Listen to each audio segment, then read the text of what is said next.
Chers amis, bonsoir. Content de revoir parmi nous Kevin Boucou-Victoire. Il était venu il y a 2 ans, je crois, nous présenter son livre sur la gauche. Un peu moins, il y a un an, Un an à et peu demi. près. Il revient avec un livre sur Orwell que j'ai chroniqué dans Royaliste, qu'il va nous présenter et ensuite on engagera le débat avec lui. Kevin, tu as la parole. Bonjour à tous. Alors, déjà, je vais faire cette conférence dans de meilleures conditions que la dernière fois où j'étais en plein épisode caniculaire, durant l'été 2017, et j'ai eu peur que les gens s'évanouissent dans la salle. Donc, déjà, c'est un peu mieux cette fois. Alors, Orwell, déjà, parmi vous, qui a déjà lu Orwell, hormis 1984 et La ferme des animaux? Bon bah écoutez, c'est parfait. Alors pourquoi c'est parfait? Parce que en fait Orwell, je commence en fait mon livre avec une idée que vous illustrez très bien, c'est que Orwell est resté prisonnier de ces 2 livres, de ces 2 livres phares qui sont donc les 2 derniers qu'il est publié en 1948 et en 1949, qui sont donc La ferme des animaux et 1984. De très bons romans, sûrement ces 2 romans les plus réussis, même si à titre personnel je préfère Un peu d'air frais qui est sorti juste avant et que très peu de gens connaissent. Et donc Orwell est resté prisonnier de ces romans, mais du coup il est resté prisonnier aussi d'une image, celle de l'anticommuniste. Pour beaucoup de gens, Orwell c'est juste un anticommuniste utile pour critiquer l'URSS, et parfois on va un peu plus loin en disant un antitotalitariste, ce qu'il est, évidemment, mais Orwell, c'est un peu plus. Dans un petit essai qui s'appelle Pourquoi j'écris, rédigé en 1943, Orwell dit quelque chose de très intéressant. Il dit tout ce que j'ai écrit depuis 1936 dans les moindres lignes a été écrit directement et indirectement contre le totalitarisme et pour le socialisme démocratique au sens où je l'entends. Et moi, c'est ce socialisme démocratique au sens où Orwell l'entend qui m'intéresse.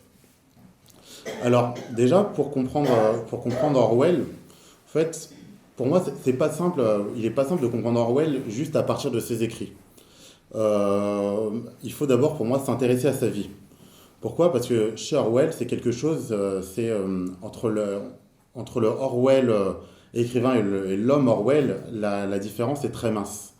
Simon Leys, son 2e plus grand biographe, dans sa biographie qui s'appelle Orwell ou l'horreur de la politique, publiée en 1984, dit quelque chose de marrant d'Orwell. Il dit que si sa vie est beaucoup moins importante que son œuvre n'est pas compréhensible sans sa vie. Donc, alors qui est Orwell?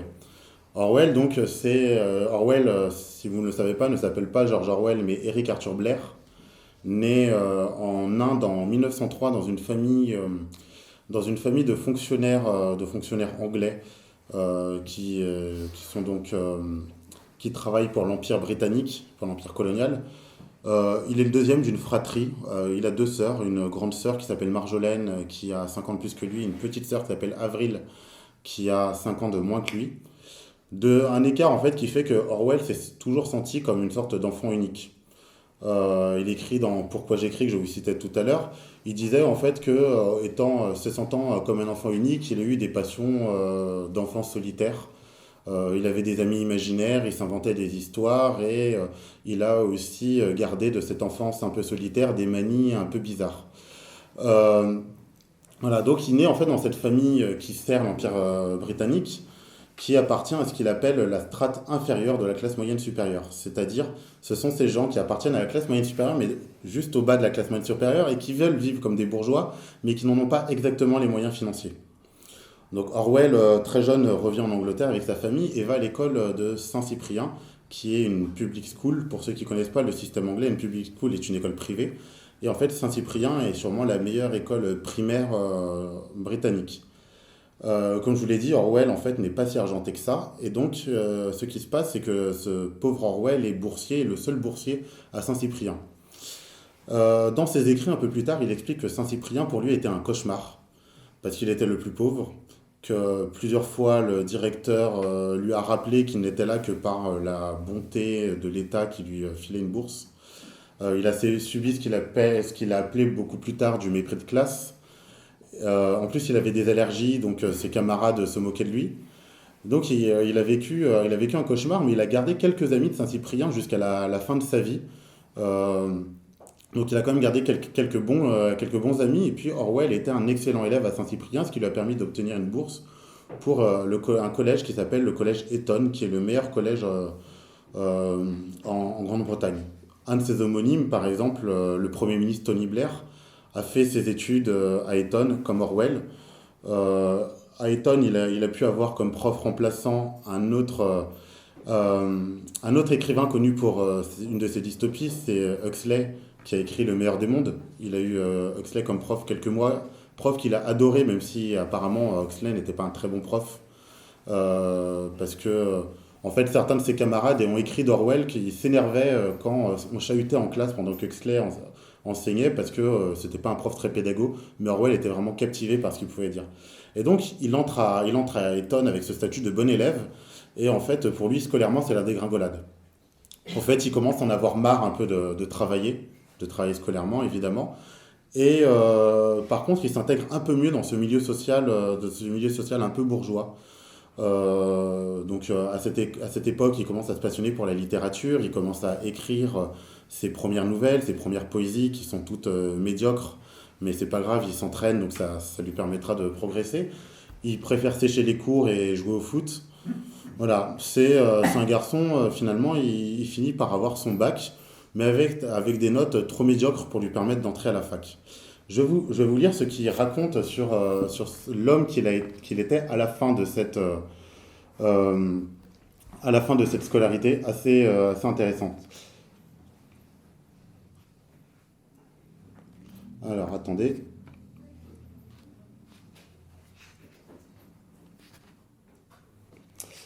Alors, donc c'est en fait quelques années plus tard, dans un de ses livres, dans son essai phare qui s'appelle Le Quai de Wigan, où il regarde un peu en arrière celui qu'il était, et il dit, donc, vers mes 17, 18 ans, j'étais à la fois un petit snob poseur et un révolutionnaire.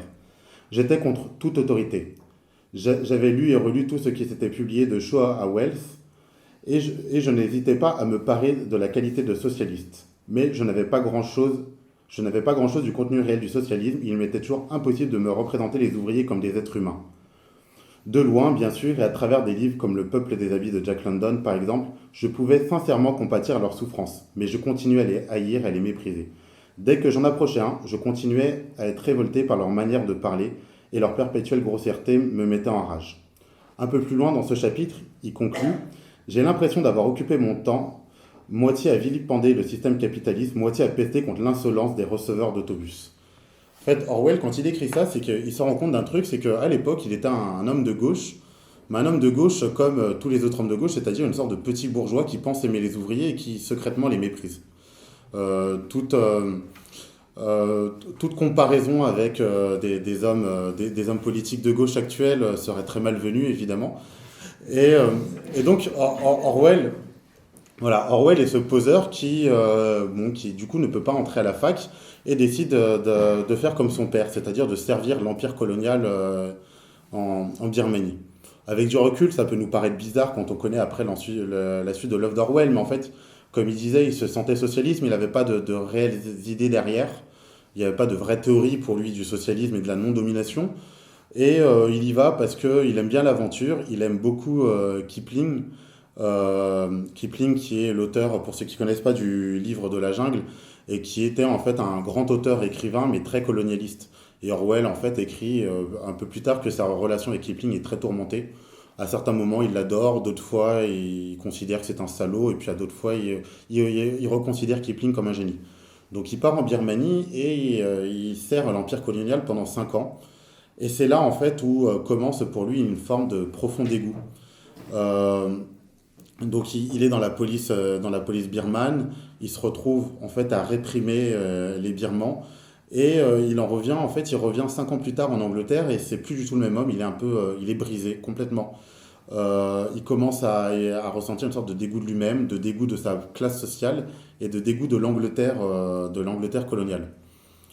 Donc il revient donc 5 ans plus tard, en 1926, en Angleterre, et, euh, et il décide de mettre, de faire ce pourquoi il est vraiment destiné, ce qu'il rêvait d'être quand il était au lycée, c'est-à-dire il décide de devenir écrivain. Alors il commence à écrire entre l'Angleterre et la France, et notamment en fait, il connaît les galères des petits boulots. Il écrit pas très bien à ce moment-là, d'ailleurs, sa famille, certains membres de sa famille lui disent d'arrêter d'écrire, en fait, ça lui mènera jamais à rien. Il manque de style, il manque... voilà, et en fait, il ne s'est pas encore trouvé. Et Orwell, à ce moment-là, connaît des galères en France, enfin, en Angleterre, et puis en France, où il loge chez une tante qui finit par le mettre dehors. Il se retrouve clochard à certains moments, il fait la plonge, il fait des petits boulots, et ça lui donne un premier récit, une sorte de roman ou d'autobiographie qui s'appelle Dans la Dèche à Paris, à Londres, où il raconte justement comment toutes ces expériences auprès des plus pauvres, où il dit que quelque part, en fait, il voulait aussi de lui-même plonger dans le plus bas de la société.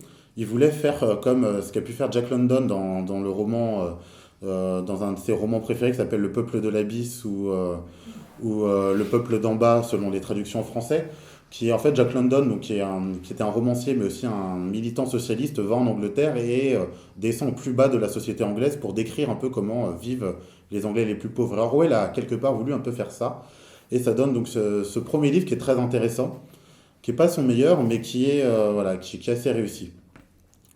Ensuite, il rentre en Angleterre, donc il publie ce livre, il rentre en Angleterre, et plusieurs autres suivent, dont notamment une histoire birmane où il raconte son expérience en... Enfin, c'est un livre qui se passe en Birmanie, mais en réalité, c'est son expérience birmane qui est racontée. Il rencontre sa femme, Hélène, qu'il épouse en 1936. Et voilà, et donc Orwell, à ce moment-là, en fait, il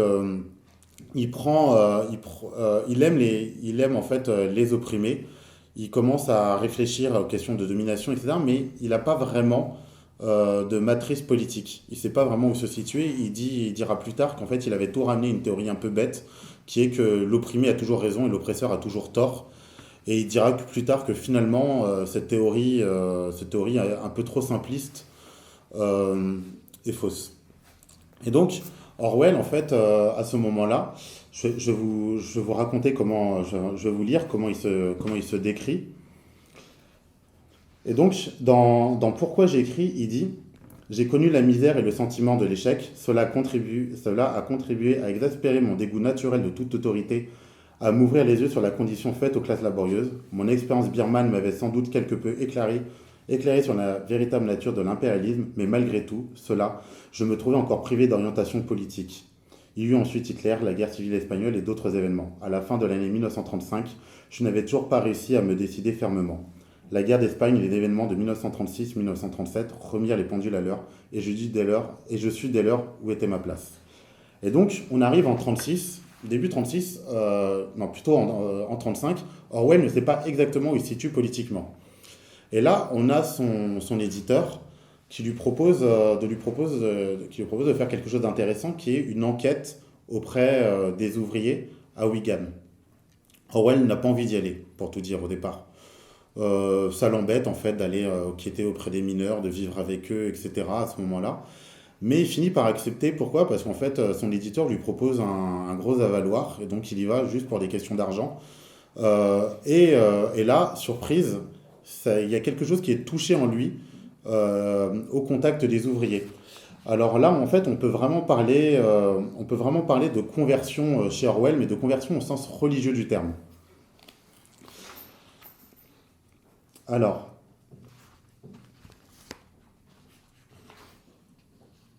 en fait, c'est son ami Richard Rhys, qui est un ami qu'il a connu à Saint-Cyprien et ensuite à Eton, qui est aussi connu pour avoir écrit la première biographie en anglais de Simone Weil, qui écrit en fait sur comment Orwell a été à son retour. Il y eut un changement étonnant à la fois dans son écriture et d'une certaine manière dans son comportement. Après son séjour dans le Nord et après avoir écrit ce livre, Le Quai de Wigan, donc il écrira à Wigan, je veux dire que je veux dire que c'était comme si un feu avait couvé en lui toute sa vie qui brusquement s'embrasait. Je ne peux comprendre ni expliquer vraiment ce qui s'est passé, je n'en sais strictement rien.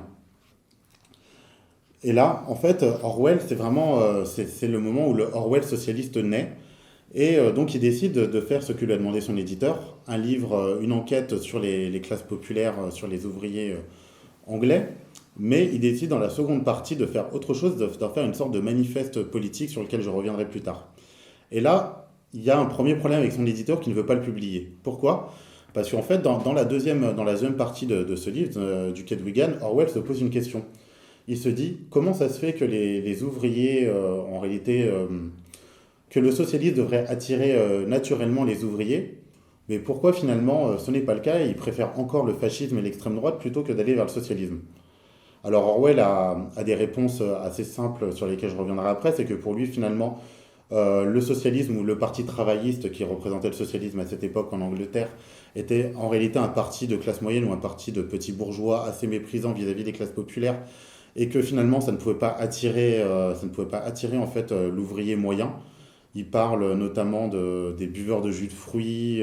Aujourd'hui, on pourrait parler de vegan. D'ailleurs, Orwell détestait au passage aussi les végétariens. Il disait qu'il était impossible de discuter avec ces gens-là.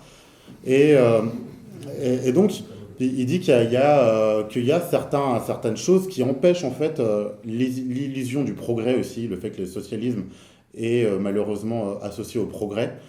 Pour lui, empêche les ouvriers d'arriver vers le socialisme et donc il en fait une sorte de manifeste critique du socialisme de son époque. C'est pour ça donc que son éditeur ne veut pas le publier. Il a un éditeur de gauche, tout ce qu'il y a de plus normal. Et finalement, bon, il finit par le publier et ce livre est un bide comme la plupart des livres d'Orwell jusqu'à La ferme des animaux en réalité. Donc ce livre est un bide, mais bon, Orwell se fait un peu une certaine place dans le milieu littéraire. Et là, donc on est en 36, et en 36 se passe autre chose en Europe, c'est la guerre d'Espagne. Pour faire très simple, donc les républicains ont gagné les élections en Espagne. Franco, appuyé par l'Église, fait un coup d'État, réalise une sorte de coup d'État d'extrême droite là-bas. Et le camp républicain, avec leurs alliés communistes et aussi anarchistes, décide de mener une guerre civile contre Franco. Et donc Orwell entend parler de ces événements-là et il décide en fait de s'engager en Espagne. Sur le chemin il est dans le train, il rencontre un homme et c'est cet homme en fait qui dira qu'il a rencontré un jour Orwell dans le train et en fait il demande à Orwell mais qu'allez-vous faire en Espagne et il lui dit vous voyez cette saleté de fascisme qui gangrène l'Espagne, il est temps de l'arrêter. Donc Orwell arrive en Espagne. À ce moment-là, il s'était rapproché de l'ILP, l'Independent Labour Party, qui est un petit parti de gauche à la gauche du Labour. Et en fait, l'ILP pardon, lui donne une lettre qui lui permet en fait d'entrer du côté du camp républicain et d'intégrer le POUM.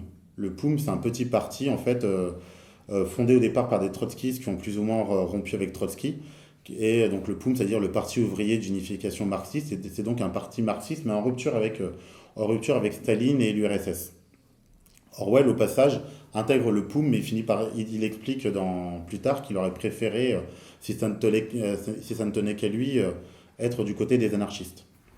Et donc, pendant qu'il combat avec le POUM, en fait, le POUM, allié notamment à la CNT, qui est le grand syndicat anarcho-syndicaliste, qui regroupe, si je ne me trompe pas, 5 millions d'ouvriers à ce moment-là, mène une révolution sociale, une révolution socialiste, pendant qu'ils font la guerre d'Espagne.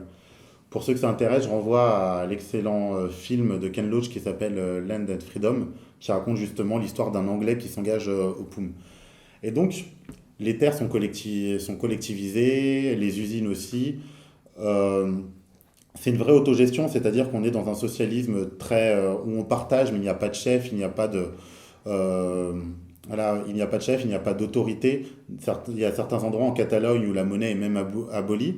Et donc, finalement, ça marche, mais qu'est-ce qui se passe? Le PCE, le Parti communiste espagnol, n'apprécie pas, et surtout l'homme qui finance le PCE, c'est-à-dire Staline lui-même, n'apprécie pas ces mecs, ces anarchistes et le POUM, en fait, qui font ce qu'ils veulent pendant la Révolution et qui préfèrent mener une forme de révolution socialiste et libertaire plutôt que de combattre à côté d'eux. Et donc, la CNT et le POUM sont déclarés illégaux. Donc, Orwell doit fuir la Catalogne. Au passage, il doit fuir en plus avec une balle dans la gorge. C'est pas un communiste qui lui a tiré dessus, c'est un fasciste, pardon, un franquiste. Et donc voilà, il doit fuir, rejoindre la France où il rejoint sa femme, etc. Et là, en fait, il écrit un livre qui s'appelle Hommage à la Catalogne, où il explique où il explique des choses assez dramatiques sur ce qui s'est passé, comment les communistes ont agi. Et lui, il dit en fait qu'en Espagne, il a vu quelque chose, c'est que le socialisme pouvait marcher. C'est-à-dire qu'à l'époque du Wigan, il croyait au socialisme comme on croit en Dieu. Et là, en fait, ce qu'il a vu, c'est que le socialisme, dans les faits, pouvait marcher. Sauf qu'il revient avec une autre conclusion, avec deux autres conclusions plutôt même de la guerre d'Espagne. C'est qu'il a, en fait, c'est qu'il se met à détester la politique. Il dit la politique me fait horreur. Et il écrit horreur en lettres capitales. Et c'est ce qui donne le titre du bouquin de Simone Leys, Orwell ou l'horreur de la politique. Et en fait, il en revient avec un dégoût du totalitarisme. C'est simple, il arrive en Angleterre, il voit en fait les articles qui racontent des choses totalement invraisemblables, qui parlent de batailles qui n'ont jamais eu lieu, qui au contraire oublient des batailles qui ont vraiment eu lieu, qui donnent le bon rôle aux staliniens, mais par contre qui fait passer le POUM pour des traîtres. Et en fait, ce qu'il voit, c'est que c'est même pas qu'on ment, c'est que l'histoire est réécrite. Et c'est ce qui expliquera plus tard, dans 1984, toute la manière dont Big Brother écrit l'histoire. Si Big Brother dit que 2 et 2 font 3, il faut dire que 2 et 2 font 3. Et c'est ça, c'est qu'Orwell, en fait, voit qu'on a menti, enfin, voit les mensonges du stalinisme. Il écrit donc un livre, Hommage à la Catalogne, pour rappeler ce qui s'est passé. Mais au début, il a du mal à trouver un éditeur. Pourquoi? Parce que les communistes sont assez puissants en Angleterre. Au passage, il sera encore plus boycotté en France parce que Aragon et ses potes communistes, enfin en France vraiment, c'est vraiment le pays où les communistes ont l'hégémonie intellectuelle et donc c'est impossible pour Orwell de publier en France au départ. Et donc il finit par publier son livre qui fait un bid, je crois qu'il est tiré à 5000 exemplaires et à sa mort 13 ans plus tard, ces 5000 exemplaires ne sont pas écoulés. Et donc voilà, il rentre en Angleterre, il est malade, il découvre qu'il a la tuberculose, ce qui l'empêche d'écrire pendant un an, sachant que Orwell avait pour ambition d'écrire un livre tous les ans. Voilà, donc il part se mettre au vert au Maroc, il revient en Angleterre, et là, en fait, on est à deux doigts de basculer vers la guerre mondiale. Proche du trotskisme, à un moment, il milite brièvement à l'ILP. Proche du trotskisme, il est pacifiste au départ, puis finalement, il finit par se retourner, par se rendre compte qu'en fait, les pacifistes se trompent. Il parle même de passi nazi, disant que les pacifistes en fait font le jeu des nazis.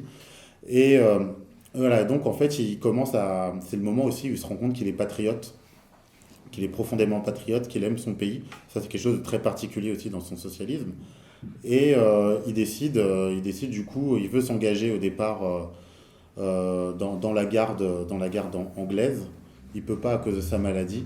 Il finit par être homme-garde en Angleterre et puis il est à la BBC, donc à la radio, et puis il devient rédacteur en chef littéraire de la rubrique littéraire d'un magazine, qui finit par quitter quelques années après, enfin 2 ans après, en disant qu'on est quelque part entre l'asile de fous et je sais plus quoi, enfin bon.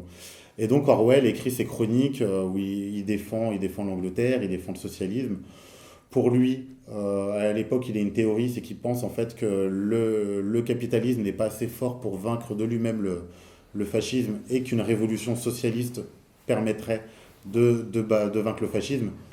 Le raisonnement en fait est très simple, c'est que pour lui, le capitalisme est une sorte de moindre mal qui n'engage pas l'être des gens. C'est-à-dire que les gens n'adhèrent pas au capitalisme, ils le vivent tout simplement. Alors que le fascisme, justement, réussit à prendre toute la place dans le cœur des gens. Les gens, pour faire simple, ne sont pas prêts à mourir pour le capitalisme, ils sont prêts à mourir pour le fascisme. Ils pensent que les gens seraient prêts aussi à mourir pour le socialisme, et que donc une révolution socialiste, en fait, favoriserait la victoire. Bon, il s'est trompé, heureusement, puisque la démocratie libérale l'a emporté sur le nazisme. Mais voilà, et c'est après, en fait, cette guerre il finit par écrire... ces 2 romans qui finiront par être ces 2 chefs-d'œuvre qui finiront par être de grands succès littéraires, qui sont La ferme des animaux et 1984, qu'il écrit en 1948 et qui est publié en 1949. L'année d'après, il meurt de la tuberculose, marié, j'ai oublié de préciser, mais sa femme Hélène en fait meurt juste avant la Seconde Guerre mondiale. Il se marie avec une deuxième femme, Sonia, un an avant de mourir. C'est elle qui fera publier ensuite l'intégralité de son œuvre. Donc voilà. Et finalement, donc Orwell, comme on le voit, c'est un parcours assez marrant. C'est un parcours en fait qui est très antithéoricien. C'est vraiment ce que j'appelle un socialisme du vécu.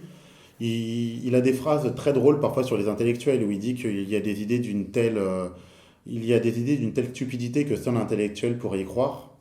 Il dit que ce qui le dérange le plus chez les intellectuels, surtout ceux de gauche, c'est leur ignorance crasse des choses de la réalité.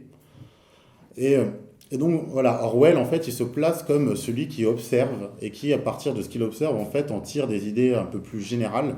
Mais en fait, il ne part pas de ces idées pour essayer de les faire rentrer dans un moule.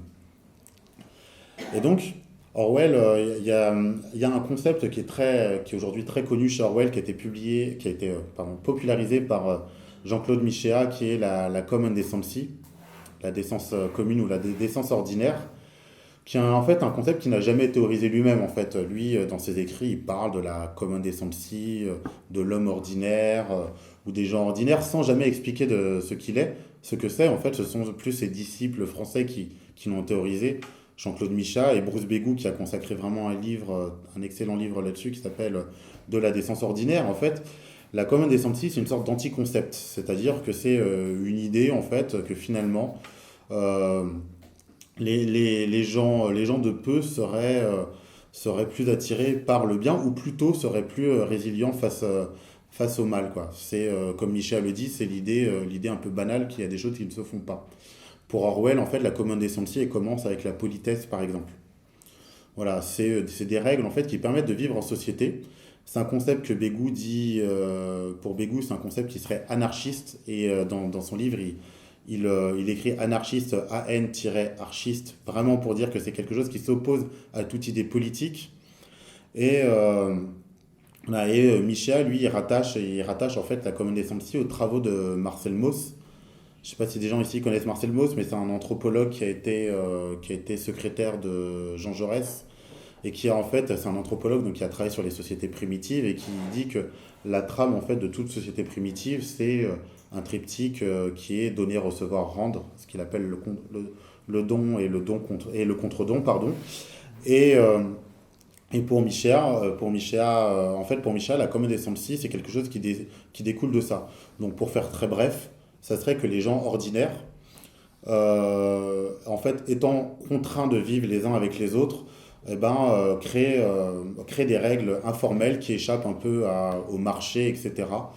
Voilà, la common decency, c'est si jamais vous avez des travaux à faire chez vous, vous n'avez pas de marteau et que vous l'empruntez à votre voisin plutôt que de le louer comme le dirait la théorie économique, voilà, on en est là. Et pour Orwell, en fait, la common decency, c'est aussi quelque chose euh, qui découle des traditions.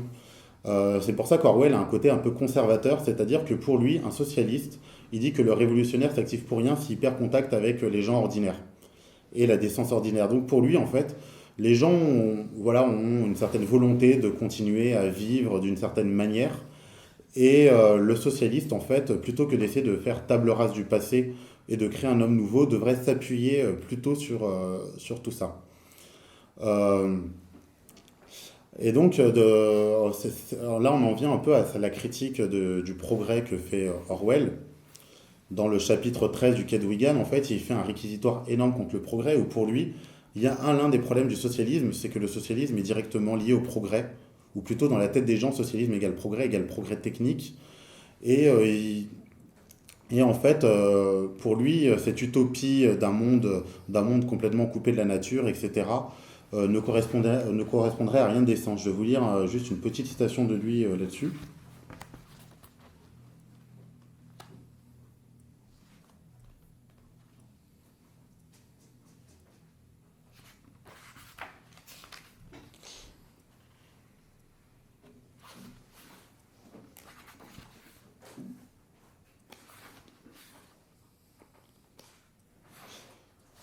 Alors en fait, il craint que la fin ultime du progrès mécanique soit d'aboutir à un monde entièrement automatisé, c'est-à-dire peut-être à un monde peuplé d'automates, et donc de réduire l'être humain à quelque chose qui tiendrait du cerveau enfermé dans un bocal.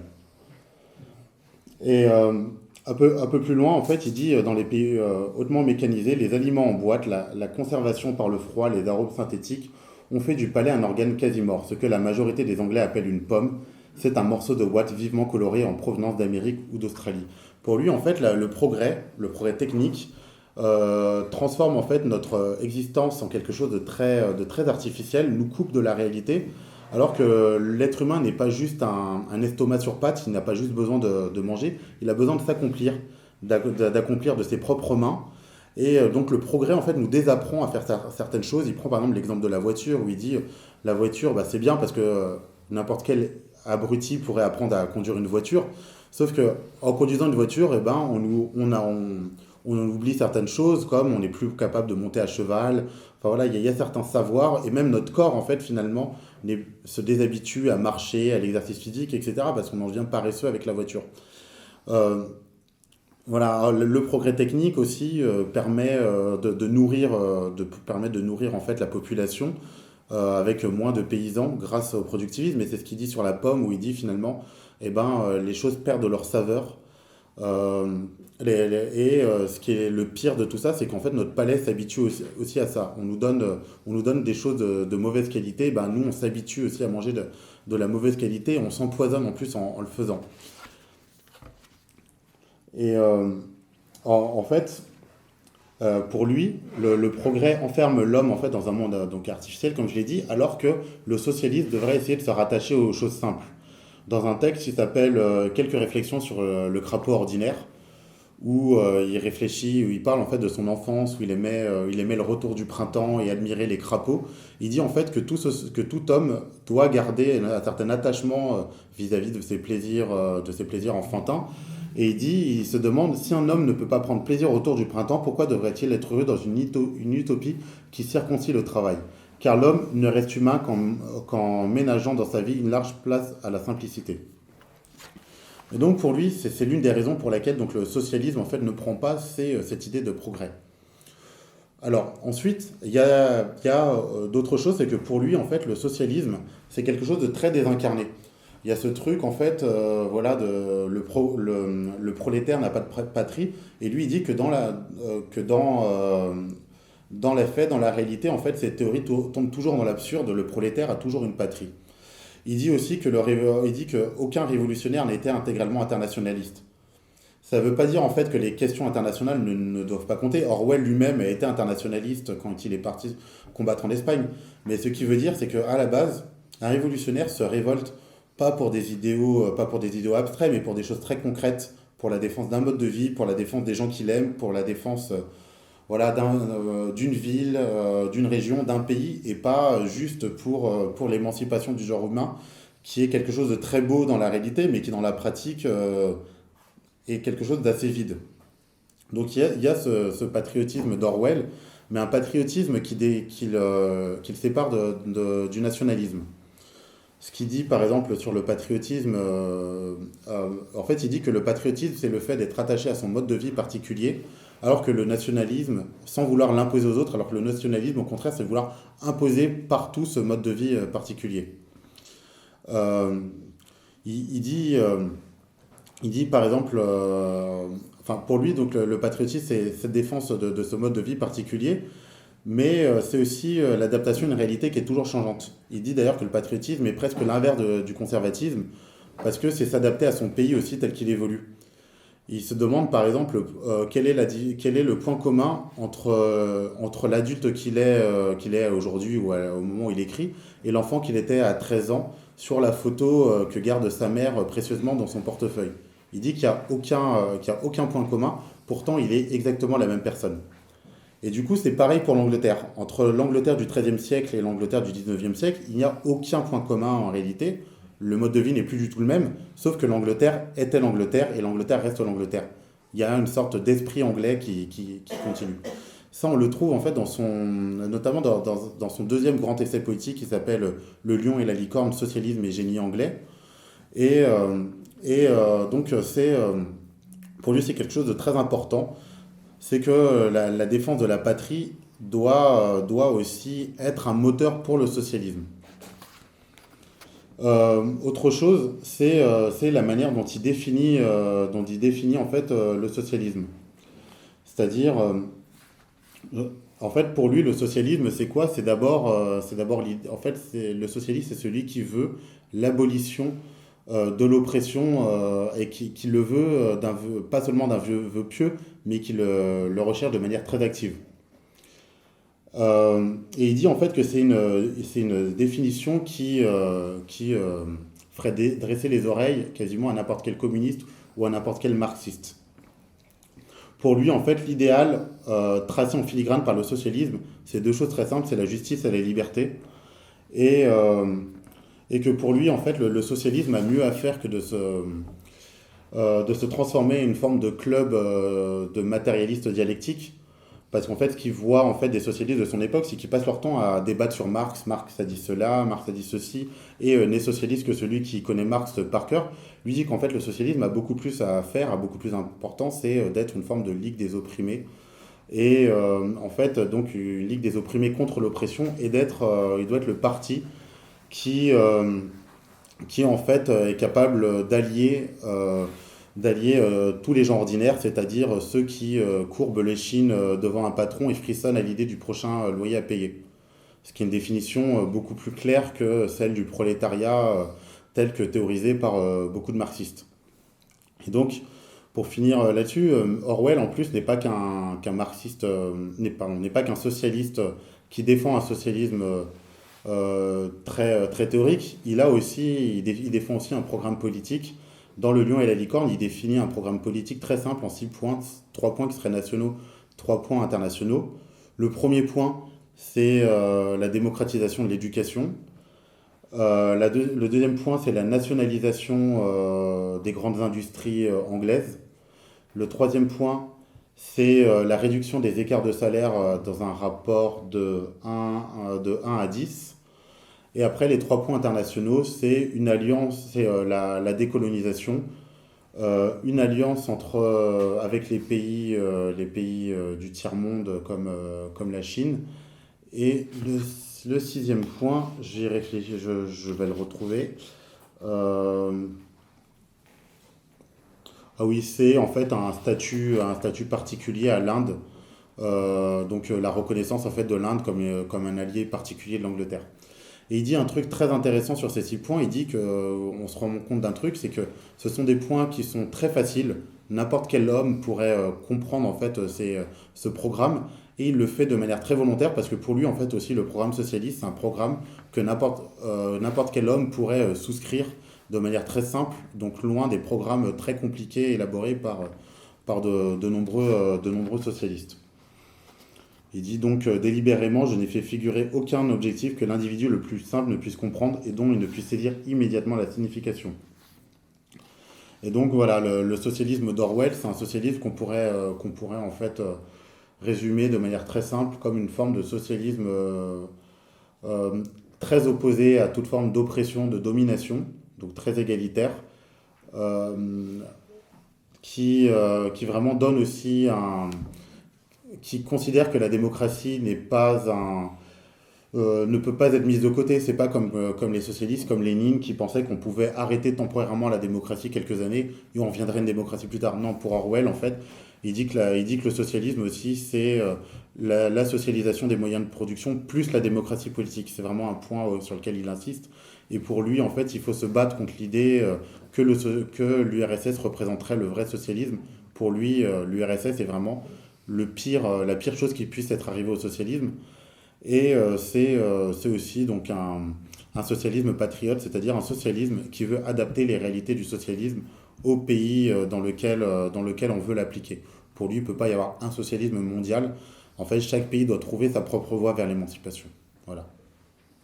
Merci, Kevin.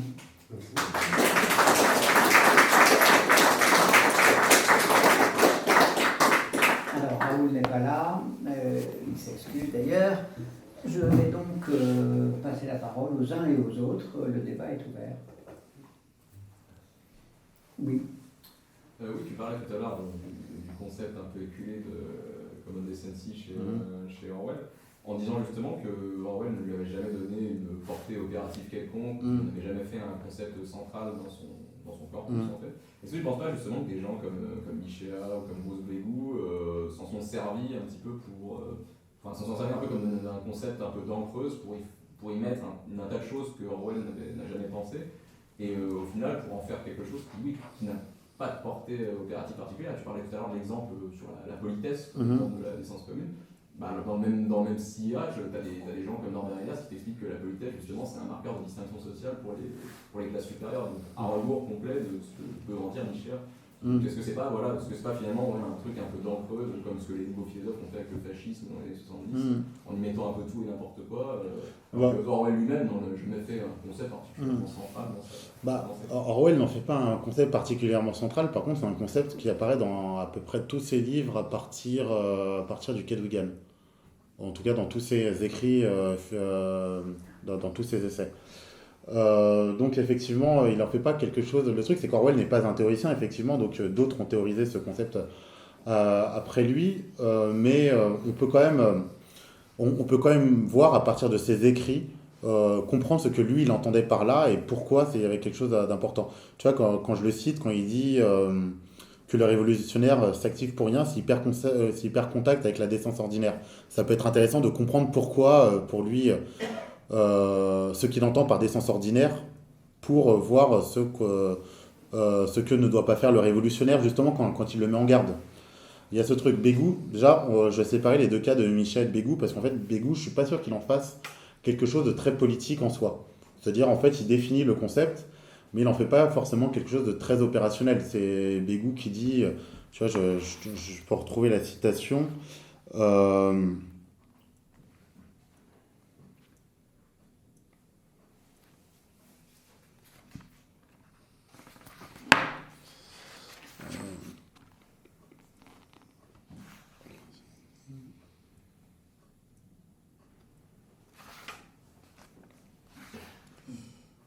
Je vais la retrouver, t'inquiète pas.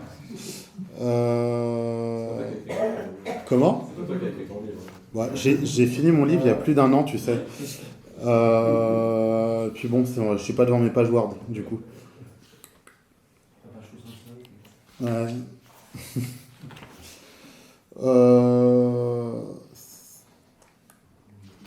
Ouais, en gros, il dit, en fait, Bégou dit que c'est un concept, c'est ce que je disais tout à l'heure, anarchiste. Donc sans vraie portée politique. En fait, quand il dit anarchiste, Bégou, il dit que c'est vraiment un concept qui s'oppose à toute idée politique. Maintenant, donc, le cas de Micha, effectivement, Micha en donne une portée, elle, plus politique, même si dans les faits, pour te dire, moi, je viens d'achever un essai sur Micha, justement, où je reparle encore ce concept de common decency. Ce que Micha entend par là, mais en réalité, Micha, il dit que tout socialiste devrait s'appuyer sur la common decency. Il donne des définitions très sommaires de la common decency. Il dit que c'est le sentiment instinctif, que certaines choses ne se font pas, etc. Mais finalement, il n'explique jamais non plus comment politiquement la common decency serait opérationnelle. Je pense que là, il y a peut-être un angle mort ou un problème dans la théorie de Micha. Moi, c'est la principale faiblesse en fait que je trouve à Micha, c'est justement sur cette common decency qui définit, qui relie aux travaux de Mauss sur le don. Qui relie à d'autres travaux, parce que effectivement il y a des études qui montrent que à certains niveaux de revenus on a plus tendance à tricher que d'autres. Il y a vraiment des études qui le montrent, ce genre de truc. Donc c'est pas juste une idée comme ça sortie de son chapeau. Par contre, ce qu'on peut en faire vraiment politiquement, c'est un peu plus compliqué, effectivement, selon moi. Mais puis après, il y a autre chose, c'est que Micha est le premier à reconnaître aussi, à penser que le capitalisme réduit la common decency comme peau de chagrin, et que justement, quelque part, l'urbanisme, etc., favorise l'individualisme. C'est simple, hein, si on prend... on voit très bien qu'on vivait pas pareil dans la France rurale d'après-guerre, dans un village, qu'à Paris, où grosso modo les voisins ne se connaissent pas, etc. Et je pense que quelque part, effectivement, il y a un truc, c'est-à-dire que quand les classes sociales, quand les individus sont obligés à vivre ensemble, elles créent des sortes de liens de solidarité, tissent des liens de solidarité les unes avec les autres. C'est aussi des trucs qui sont montrés par Kropotkin dans son livre L'Entraide, qui sont repris du coup qui ont été repris l'année dernière par Pablo Servigne dans son bouquin qui s'appelle L'autre loi de la jungle, L'Entraide, qui montre aussi qu'en réalité l'être humain n'aurait pas pu survivre toute cette période si l'être humain n'avait pas été capable aussi de créer des liens de solidarité assez élémentaires, quoi. Je sais pas si j'ai répondu à ta question ou... Alors, autre question.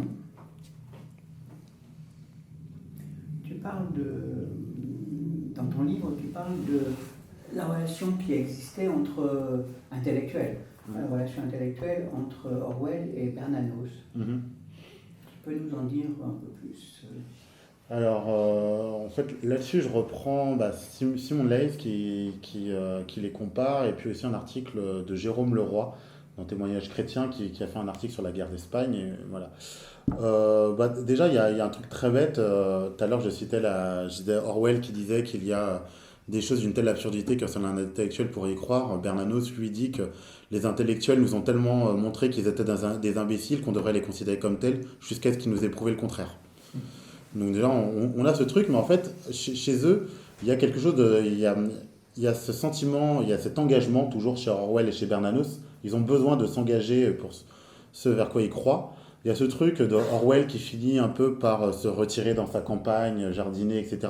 Bernanos qui part au Brésil pour élever des vaches, et ça se termine mal pour lui, malheureusement il fait faillite. Et puis il y a le lien de la guerre d'Espagne. En fait, à première vue, on pourrait se dire, Bernanos, Orwell, la guerre d'Espagne, c'est des camps ennemis. Bernanos est franquiste, Orwell est du côté républicain, mais dans les faits, à la fin, ils finissent par se rejoindre. Bernanos finit par dénoncer le franquisme, Orwell finit par dénoncer le camp républicain. Donc, il y a ce truc, en fait, où ce sont des hommes qui, quelque part, préfèrent toujours la liberté et certains idéaux à leur camp politique. Ce sont des hommes qui sont capables de critiquer leur camp politique. Orwell passe son temps presque à critiquer la gauche. Bernanos, quand on lit Les Grands Cimetières sous la Lune, c'est un réquisitoire contre toute la droite. Il traite Maurras d'imbécile, il critique Franco. Enfin, voilà, il y a ce truc, en fait, de gens qui sont capables de prendre du recul sur leur propre camp. Il y a la critique du progrès, quand on lit La France contre les robots, et quand on lit le chapitre 13 du Cadogan d'Orwell. Voilà, il y a quelque chose contre la mécanisation à outrance chez les deux. Il y a une certaine recherche d'authenticité. Et donc, pour moi, comme Bernanos est une sorte d'anarchiste de droite ou d'anarchiste blanc, c'est Clémenceau qui avait surnommé comme ça Bernanos, je crois, l'anarchiste blanc, pour dire blanc royaliste, quoi, l'anarchiste royaliste, pour faire simple. C'est un peu paradoxal. C'est paradoxal, mais bien sûr. Mais Maurras disait, si je ne me trompe pas, que la monarchie, c'est l'anarchisme plus un. Il n'a jamais dit c'est une invention de notre jeunesse. Bon, voilà. Mais justement, non, mais je dis ça parce que justement, Orwell était qualifié d'anarchiste conservateur. Je ne pense pas qu'Orwell soit anarchiste non plus. Mais en fait, il y a quelque chose chez les deux, voilà, de cette forme un peu anarchisante. Puis bon, Bernanos a été camelot du roi et a participé du coup au Cercle Proudhon. Je ne prétends pas que le Cercle Proudhon était une officine anarchiste, loin de là. Mais il y a eu quand même une fraternisation avec certains anarchistes, du coup. Voilà. Oui, bien sûr. Attention, enfin, bon, c'est toute une histoire. Non, mais j'en fais. Ça, c'est juste dimensions qui sont toutes petites. Ouais, je sais bien, c'est quelque chose de très faible. Quant aux réalités des contacts, c'est plus un préfascisme qu'autre chose. Ouais, je suis. Ça, c'est très discutable. Je pense qu'il y a du vrai dedans, c'est-à-dire que dans le cercle Proudhon, effectivement, le fascisme s'est un peu inspiré de cette synthèse révolutionnaire et nationaliste. C'est Mussolini lui-même qui le dit. Après, on dit moins que Mussolini c'est aussi inspiré de Jaurès, ça on le dit beaucoup moins par exemple. Mais je pense qu'il y a un peu de pré-fascisme, mais en dehors de ça, il y a quelque chose dans Les Grands Cimetières sous la Lune. Bernanos, il dit, j'ai essayé de restituer cette longue citation de tête où il dit nous n'étions pas de droite, le cercle de réflexion que nous avions créé portait le nom de Proudhon. Et il dit nous préférions encore voir l'avènement de la dictature du prolétariat plutôt que de compromettre notre monarchie avec cette classe décadente qu'est la bourgeoisie. Donc voilà, il y a aussi ce truc, je pense que chez Bernanos, il y avait aussi une certaine... En fait, il préférait encore le révolutionnaire anarcho-syndicaliste au bourgeois tel qu'il est, quoi. Voilà, et puis, mais en dehors de ça, oui, moi je pense qu'il y a une forme de liberté en fait de chacun dans son camp. Quand il voit que son camp, en fait fait n'importe quoi, il est capable de le critiquer. Ce sont deux des seules personnes au XXe siècle qui sont d'aussi bons essayistes que romanciers, même si leurs romans n'ont pour le coup vraiment rien à voir de l'un et de l'autre. Voilà, moi je pense que quelque part, oui, on peut très bien rejoindre ces deux Georges. C'est pas exactement la même famille politique, mais peut-être que Bernanos est à droite ce que Orwell est à gauche, ou inversement. Mhm. Alors justement, bon, Bernanos est un royaliste déclaré, Oui, bien sûr. etc. Quel est le... Parce que tu dis dans ton livre, tu as redit que Orwell était un patriote britannique, bon, engagé dans la Home Guard, etc. Quel était son point de vue sur l'institution Alors, monarchique? alors justement, dans le Lion, dans le Lion et la n'en Licorne. parle pas. Je n'en parle pas parce que. Alors, il y a un truc, c'est dans Le Lion et la Licorne, le socialisme et génie anglais, où il défend la monarchie anglaise, effectivement. Non qu'il croit en la monarchie particulièrement, mais en fait, il pense que le peuple anglais est attaché à cette forme institutionnelle et donc que le socialiste. En fait, il dit que le socialiste anglais ne doit pas se donner pour priorité d'abolir la monarchie anglaise et que si le peuple anglais est plutôt favorable à la monarchie, est attaché à, voilà, à la monarchie comme tradition, il faut aussi la défendre. Maintenant, faire attention, pas faire d'anachronisme ou voilà, peut-être que s'il était en France, il dirait ben, aujourd'hui que le peuple français est attaché à la République et donc qu'il la défendrait aussi. Voilà. Donc voilà, on va dire que c'est un monarchiste pas vraiment convaincu, mais qui s'y accommode. Il ne récuse pas l'institution. Non, il récuse pas l'institution. Non. Oui. Patrick, oui. En vous écoutant, j'ai pensé justement, et avec ce qui vient d'être dit maintenant, pardon, j'ai pensé à un livre qui s'appelait Le dernier roi socialiste, qui avait été écrit un auteur britannique, dont le nom m'échappe, qui est aussi l'auteur de Pourquoi j'ai mangé mon père, qui est un livre. C'est marrant, on m'en a parlé justement hier de cet auteur. Ouais. Et donc Le dernier roi socialiste, c'est un peu... C'est Roy Lewis, c'est ça, non? C'est un livre qui a été publié il y a déjà un certain temps. Je l'avais chroniqué dans Roy Lewis quand j'écrivais encore dans ce journal. Et ce qui apparaît quand même, c'est très proche de cette idée quand même là aussi, avec une espèce de socialisme archaïsant, un petit peu, voilà, qui a échappé un peu au progrès technique, etc. Bon, en même temps, lui se permettrait, parce qu'en fait, on n'a pas échappé au progrès technique. Il est simplement parqué dans certains coins et au bout d'un moment, il invalide forcément tout. Justement, sur les mêmes questions, notamment quand les gens tombent malades, faut-il les soigner ou pas? Quand on a les moyens techniques de les soigner, c'est un peu compliqué, quoi. Les choix deviennent difficiles. Mais justement, est-ce qu'il n'y a pas une espèce de tradition un peu britannique, peut-être au 19e siècle, moi je ne connais pas très bien, mais William Morris, il y a un petit peu cette espèce de socialisme archaïsant. Oui, non, est-ce qu'on pourrait placer Orwell dans ce... Oui, ambiance générale? bien sûr. Après, faire attention parce que quand même, je ne sais pas si ce socialisme était dominant en Angleterre, puisqu'il a quand même eu du mal à se faire publier ses livres quand il était critique du progrès technique. Oui. Voilà.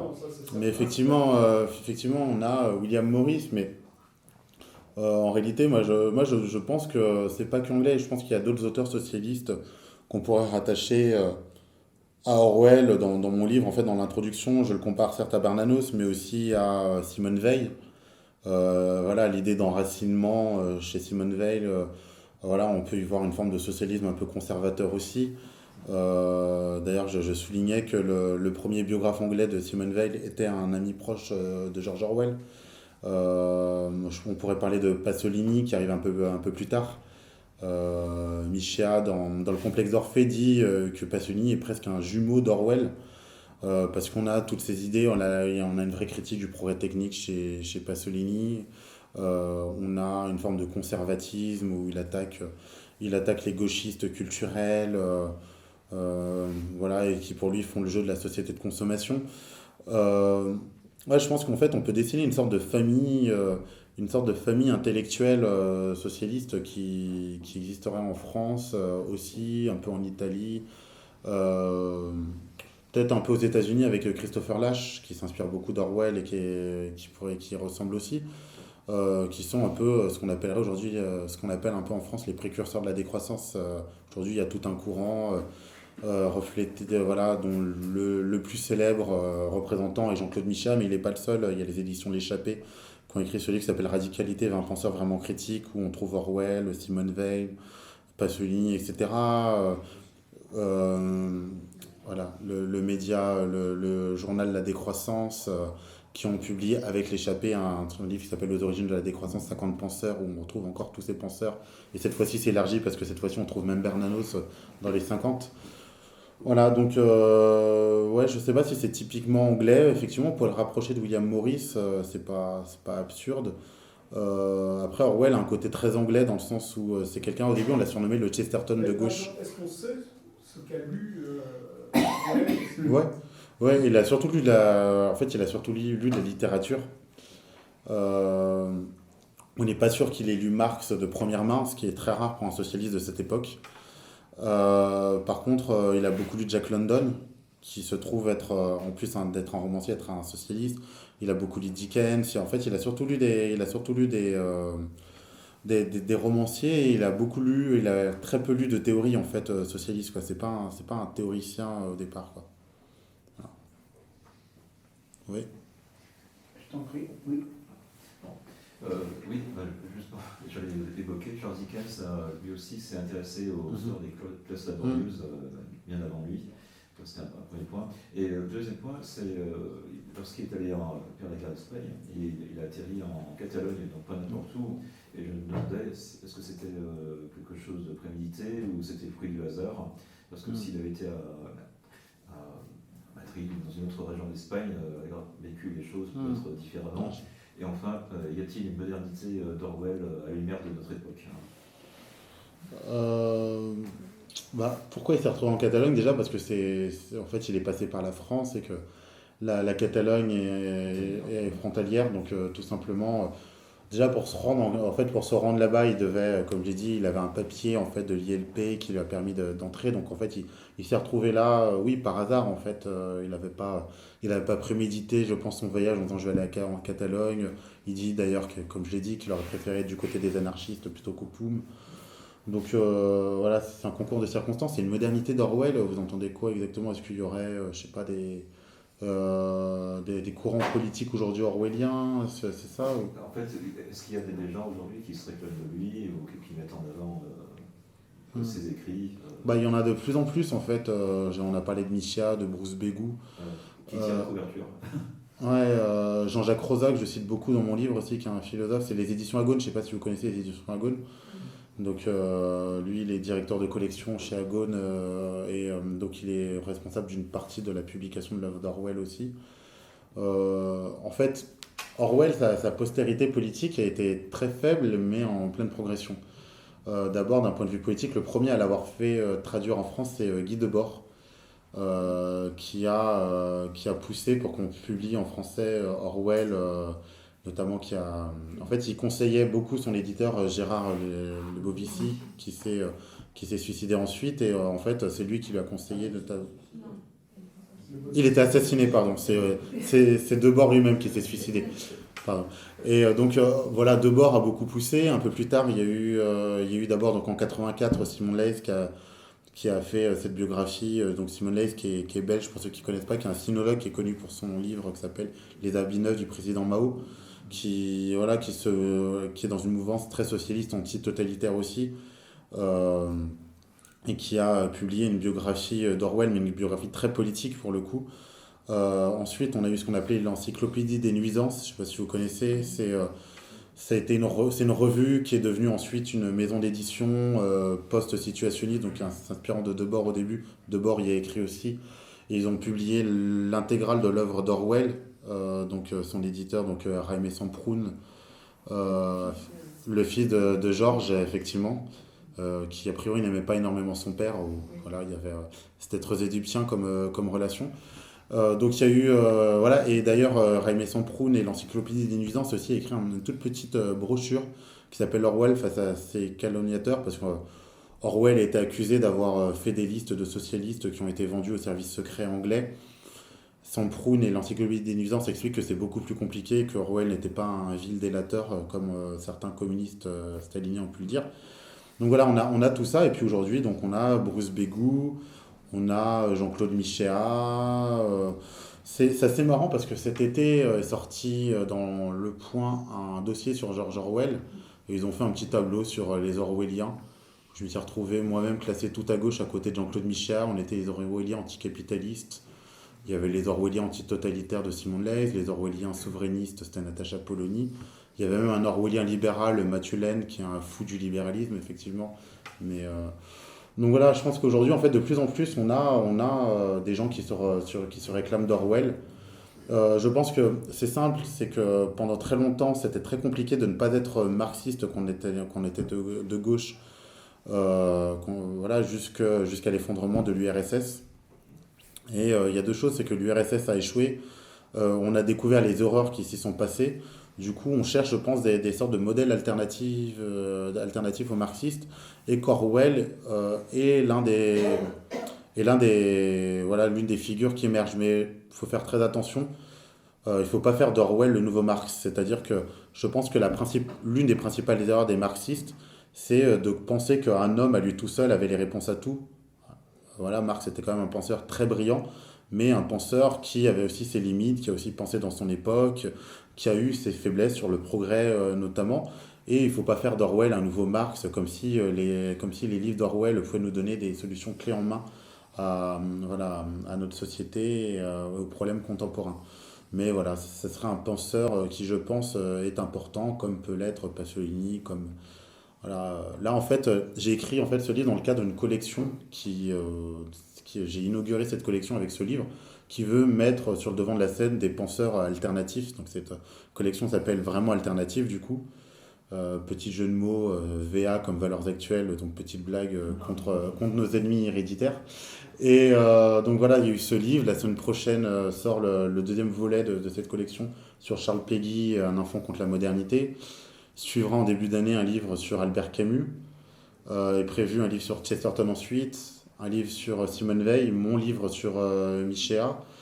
Devrait suivre un livre sur Bernanos. Est prévu un livre sur Lâche. Voilà. Donc en fait, l'idée, ça serait de faire plusieurs livres comme ça sur ces penseurs. Il y a mercredi de Lannard en perspective. Oui, beaucoup de mercredi de Lannard en perspective. C'est possible, oui, tout à fait. Oui. Comment George Orwell a choisi son pseudonyme, je veux dire?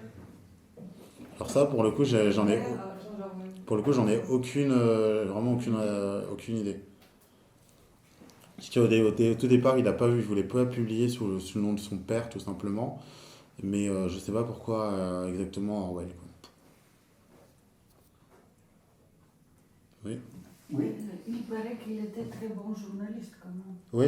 Après son retour en Angleterre, après la France, il a écrit plusieurs articles. Exactement. Sur quel sujet? Est-ce que vous pouvez me dire? Est-ce que ça a été un sujet politique? Alors, comme j'ai dit, il était rédacteur en chef d'un magazine culturel, dont je vais m'amuser à retrouver le nom.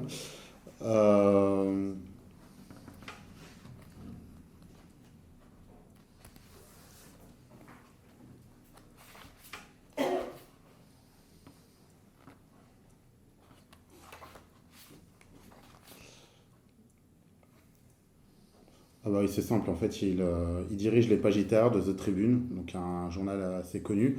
Il écrit aussi dans le Partisan Review, qui est un journal en fait trotskiste américain à l'époque, dirigé par un homme qui s'appelle Dwight MacDonald, qui est connu en France pour la traduction de son livre qui s'appelle Le socialisme sans le progrès. Donc on comprend pourquoi ça pouvait intéresser Orwell aussi. Voilà, il travaille il travaille à la BBC, et en fait c'est la BBC qu'il quitte en disant en fait que cette radio est à mi-chemin entre un pensionnat de jeunes filles et un asile de fous. Et en fait il écrit beaucoup d'articles politiques. Il écrit pendant la guerre, donc il écrit sur la guerre, tous ces textes sur pourquoi il faut une révolution socialiste pour gagner la guerre. Mais il ne fait pas que ça, il écrit par exemple des fois des articles sur la pêche à la ligne. Et lui, et un peu plus dans un article, il explique pourquoi il s'amuse de temps en temps à prendre des pages politiques pour parler de pêche à la ligne dans un journal bien pensant. Il dit que c'est juste pour rappeler qu'il y a des choses plus importantes dans la vie que la politique, et les plaisirs simples comme la pêche à la ligne ou observer les crapauds sont des plaisirs simples et intéressants. Parce qu'en fait, il y a un truc pour Orwell, c'est que comme j'ai expliqué tout à l'heure, Orwell s'est mis à détester la politique, d'où Orwell ou l'horreur de la politique. Mais en fait, Simon Leys remarque quelque chose, c'est que pour lui, Orwell ne défend la politique que pour défendre les valeurs non politiques de la société. C'est que pour lui, comme la politique est tellement importante qu'on ne peut pas faire sans, mais il y a des choses beaucoup plus importantes, la pêche à la ligne, le sport, cultiver son potager, s'occuper de sa femme, de sa famille, etc.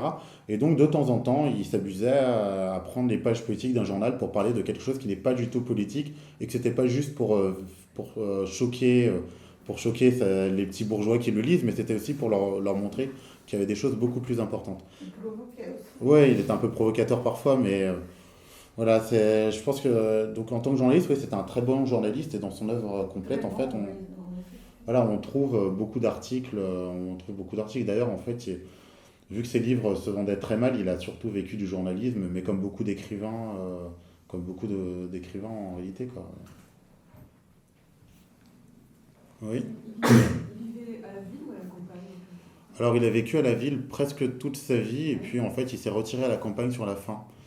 Ouais, sur la fin, après la Seconde Guerre mondiale, il se retire à la campagne, il cultive son potager, etc., quoi. Et c'est marrant parce que en fait, dans le quai de Wigan, il fait une critique du progrès, etc. Et il dit que le progrès a quelque chose de très fort, c'est que quand il s'impose dans une société, il devient très dur de vivre sans, et que même lui, qui instinctivement ne l'aime pas, il sait très bien que si on lui retire tout son petit confort, si on lui retire son confort et son petit thé l'après-midi, il en mourrait.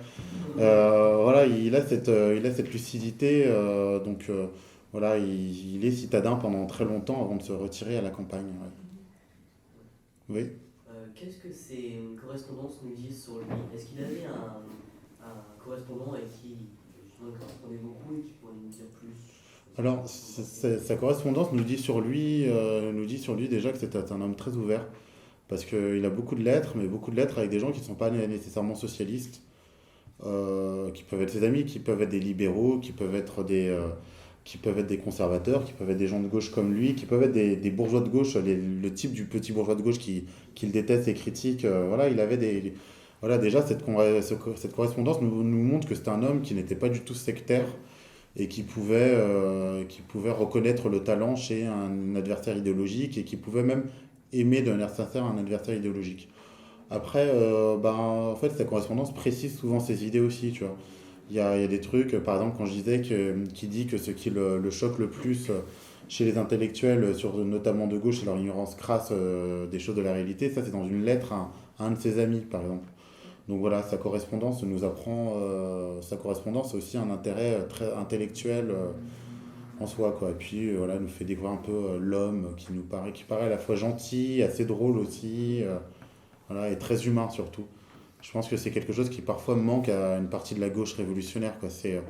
Je doute que la correspondance de Lénine nous révélerait un homme très humain. Voilà, ou même qu'il y ait une icône comme Che Guevara qui était capable d'expliquer qu'en fait le moteur de la révolution ça devait être d'abord la haine et que le révolutionnaire devait commencer par haïr. Voilà. Orwell c'est exactement l'inverse. Il aimait la vie, il aimait les gens.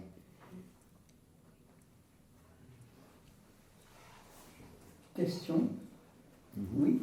Là, tu parles on avait parlé de sa haine du progrès, parce qu'on est vraiment j'ai lu que 84, donc je suis le BABA du Michael Orwell. Mais est-ce que sa critique du progrès à l'époque liée au socialisme n'est pas une critique qu'on pourrait appliquer maintenant avec le transhumanisme, par exemple, qui est censé être le progrès ultime où à terme l'homme n'est plus censé mourir, bien sûr. Une abomination naturelle en soi. Est-ce qu'on pourrait justement appliquer la pensée d'Orwell dans cette nouvelle vision plus moderne, plus actuelle, complètement, justement au transhumanisme et tous les déboires qui vont sûrement y être liés, puisque c'est déjà le cas par exemple aux États-Unis où ils ont déjà réussi à faire un bras bionique à un homme. c'est une espèce de truc. Et en Russie, ils ont pour but de couper la tête d'un homme pour la greffer à un autre. Enfin, voilà, le transhumanisme à son apogée, il a tout arrivé. Parce que justement, est-ce qu'il n'avait pas déjà vu dans son œuvre, est-ce que dans son œuvre, il n'y a pas déjà une première vision de ce possible futur qui est devenu notre présent du coup? Alors, moi, j'aime pas énormément les anachronismes, donc je pourrais pas te dire avec certitude que si Orwell vivait actuellement, il s'opposerait à la Silicon Valley, etc. En fait, parfois aussi, on aime relire les auteurs avec notre regard et se dire, bah tiens, il avait vachement anticipé ce qui arrivait aujourd'hui, alors qu'en fait, il ne faisait qu'analyser. Par exemple, c'est aussi le même problème avec La France contre les robots de Bernanos, qui est un livre excellent, mais à qui il ne faut pas non plus faire dire trop de choses non plus. Mais effectivement, je pense que dans la critique d'Orwell, il y a quelque chose qui toucherait en plein cœur le transhumanisme, quand il dit que quelque part le but du progrès, c'est de transformer l'homme en quelque chose qui ressemblerait au cerveau qui tient dans un bocal. Ce qu'il explique, c'est qu'effectivement, là, avec le transhumanisme, c'est encore plus radical. On serait vraiment des cerveaux dans un bocal qui actionneraient des choses, enfin, puisque on serait dépossédé de notre propre corps, quoi. Donc lui, il critique une forme de dépossession du corps par le progrès, donc effectivement, qui pourrait s'appliquer en transhumanisme. Et puis, dans ce qu'il critique du progrès, c'est que pour lui, le progrès nous mène vraiment vers un monde artificiel. Et là, le transhumanisme, c'est quoi si ce n'est le fait de faire de nous des personnes totalement artificielles. Puis un dernier point qui me paraît intéressant, c'est que pour Orwell, en fait, il y a quelque chose en fait vis-à-vis du progrès de la dépendance. Aussi, s'il critique le progrès, c'est que pour lui, on ne peut pas être libre dans un monde totalement mécanisé parce qu'on en devient dépendant. On ne sait plus faire les choses de nos propres mains. Aujourd'hui, en fait, on est très dépendant. C'est simple, c'est qu'aujourd'hui, pour trouver son chemin, on a du mal sans son GPS. Sachant qu'en plus, la technique, pour moi, il y a une différence entre la technique et la technologie. La technique, c'est quelque chose qu'on peut appréhender de notre cerveau, avec notre cerveau humain. La technologie, non. La technique, c'est par exemple... Comment ? Voilà. Donc la technique, c'est par exemple la roue, c'est de la technique. Si elle se casse, on est capable de la réparer. Mon smartphone, il se casse, je ne peux pas le réparer, je suis obligé de l'emmener. Donc je suis dépendant d'autres systèmes. Et donc dans le progrès, en fait, c'est encore plus radical aujourd'hui. Avec nos smartphones, etc., on est de plus en plus dépendant. On est de plus en plus dépendant de systèmes qui nous sont extérieurs. Et avec le transhumanisme, c'est encore plus radical parce que le transhumanisme, c'est celui qui veut ramener en nous ces systèmes techniques, quoi. Par exemple, je lisais que des mecs disaient, et si le smartphone finissait à intégrer dans notre bras? Voilà, ça c'est vraiment... aujourd'hui, le smartphone, c'est presque une prothèse pour nous. Et bien là, ça serait le prolongement, vraiment un prolongement de nous, ou ça serait une partie intégrante de ce qu'on est. Donc effectivement, je pense que dans la critique du progrès d'Orwell, on peut la prolonger sur le transhumanisme qui serait le sommet du progrès dans ce qu'il a de plus néfaste. Et dernier truc, dans quelques réflexions, non, c'est pas dans celui-là, c'est dans un autre texte, dans un article, Orwell dit un truc très intéressant sur le progrès qui, je pense, devrait nous amener encore à réfléchir. Il dit, quand on me présente quelque chose comme un progrès, je me demande d'abord s'il me rend plus humain ou moins humain. C'est pas une haine du progrès, c'est qu'il fait le bilan et se demande à chaque fois si tel progrès technique, c'est quelque chose qui va nous rendre plus humain ou moins humain. Et je pense qu'il y a quelque chose de ça, le transhumanisme. Pour moi, la réponse me paraît assez simple, c'est que le transhumanisme nous rendrait moins humains. Voilà. Philippe? Oui, justement, on parle de technique avec l'écologie. Il faut savoir si on peut faire un lien avec toute cette pensée et la critique du progrès technologique faite par Jacques Ellul. Ouais, je pense aussi, oui. C'est pas... C'est pas si la critique de Jacques Ellul est encore plus amplifiée. Ouais, Jacques Ellul est connu dans un monde où il y a une évolution technologique qui s'accentue.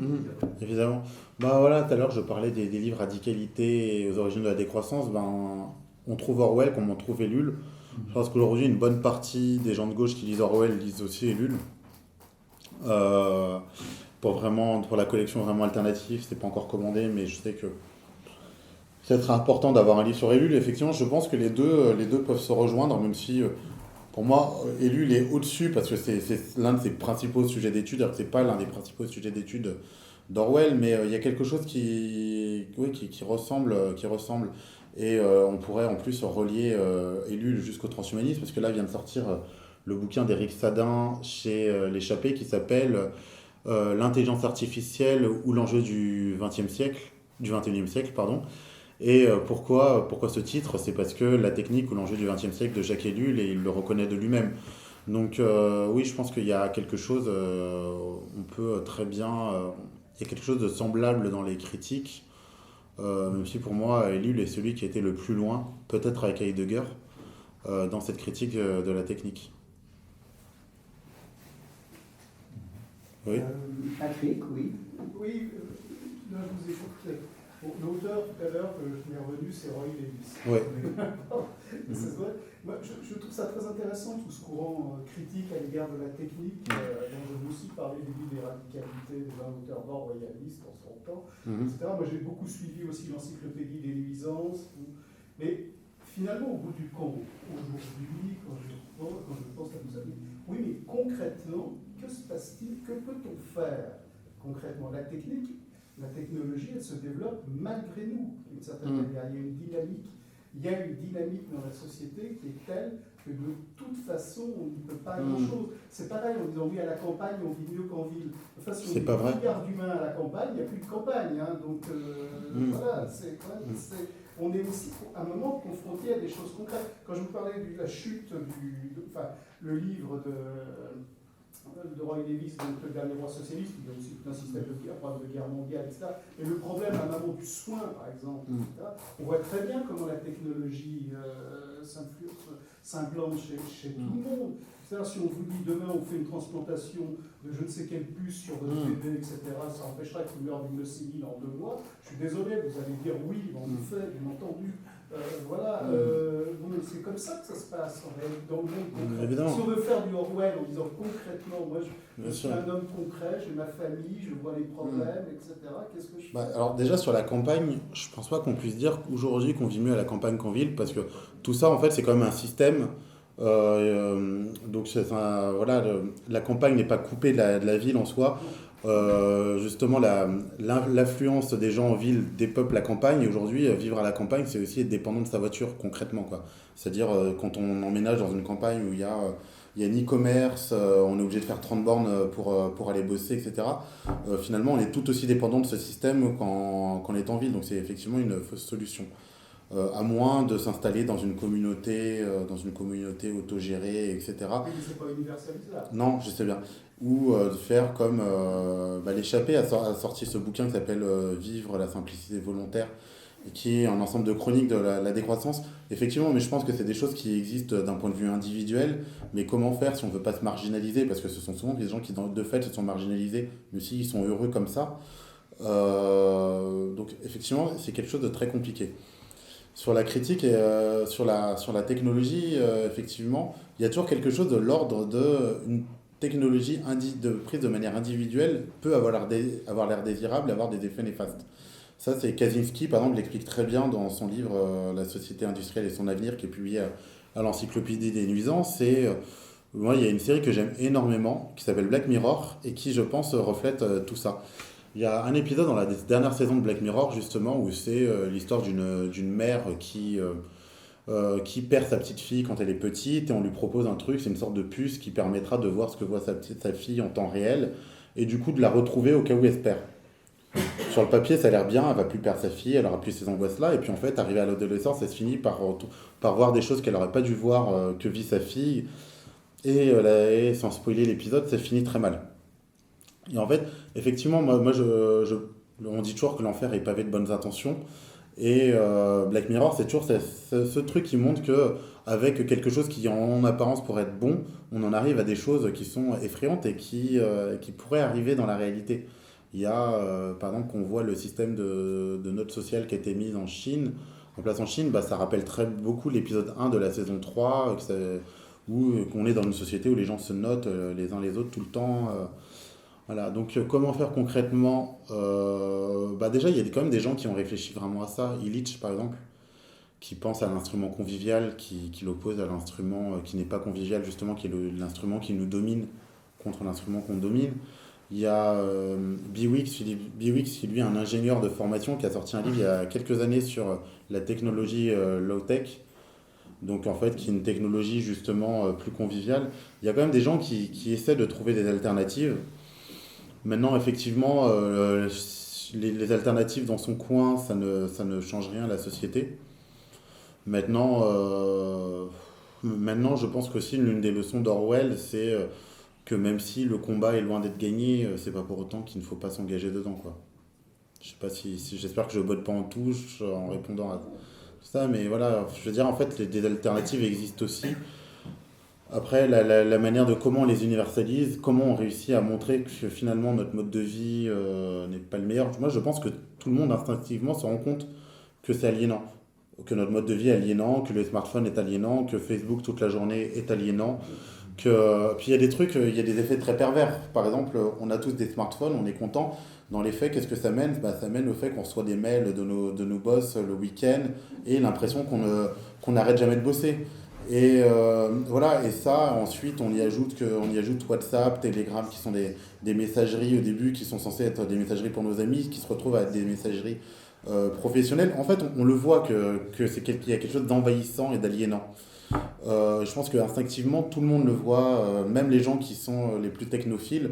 Quand on gratte un peu, ils finiront toujours par dire oui, c'est vrai qu'il y a tel truc, il y a tel problème, il y a tel problème avec la technologie, etc., quoi. Après, eux, ils diront toujours que c'est un problème de mauvais usage et que la technologie est neutre, mais voilà. L'aliénation, c'est quelque chose qu'on vit. Je pense que de toute façon, on ne pourra pas prolonger indéfiniment cette trajectoire. De toute manière, il y a aussi des limites physiques qui vont se poser.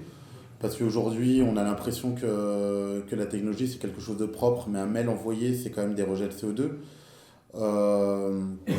Un smartphone, l'économie numérique, on pense que c'est quelque chose de propre. Il faut rappeler que les ordinateurs Internet, c'est d'énormes... le stockage des données, c'est quand même un problème, parce que ce sont des sortes d'énormes disques durs qui chauffent et qui sont des sortes de frigos. Donc, un entrepôt de stockage de données, c'est à peu près l'équivalent d'une consommation d'électricité d'une ville de 10 000 habitants.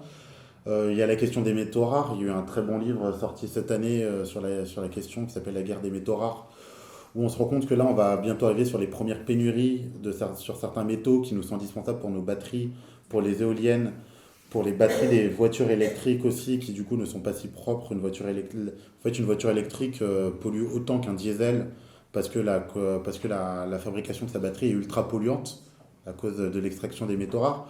Donc de toute manière, je pense qu'à terme, les limites physiques vont se poser. J'espère juste que ces limites physiques ne vont pas se poser trop tard, c'est-à-dire qu'elles ne vont pas arriver à un moment où en fait on sera trop dépendant et que l'humanité sera plus capable de vivre sans. Et l'autre truc, c'est qu'on sait très bien, il faut arrêter des hypocrites, on sait très bien qu'on n'aura pas 7 milliards d'êtres humains qui vivront comme nous. C'est-à-dire qu'il n'y aura pas 7 milliards d'êtres humains qui auront tous un smartphone, tous un ordinateur portable, tous une télé dans leur chambre, qui feront tous des déplacements en voiture ou en trottinette électrique parce qu'ils trouvent ça drôle de se balader en trottinette électrique à Paris. Enfin, voilà, on sait très bien que de toute manière, c'est même pas universalisable, donc qu'il faudra que la force des choses nous obligera à trouver des choses pour compenser. Pour moi, la vraie question, c'est comment on va organiser l'effondrement. Est-ce qu'on va l'organiser de manière conviviale et solidaire, ou est-ce que ce sera le survivalisme et la loi du plus fort et un avenir à la Mad Max? Voilà. Oui, Pablo Serri, oui, bien sûr. Très bien, c'est sur cette question. Voilà, sur cette note d'espoir qu'on va se Sur cet avenir radieux qu'on va terminer la réunion en remerciant Kevin pour nous avoir présenté son livre.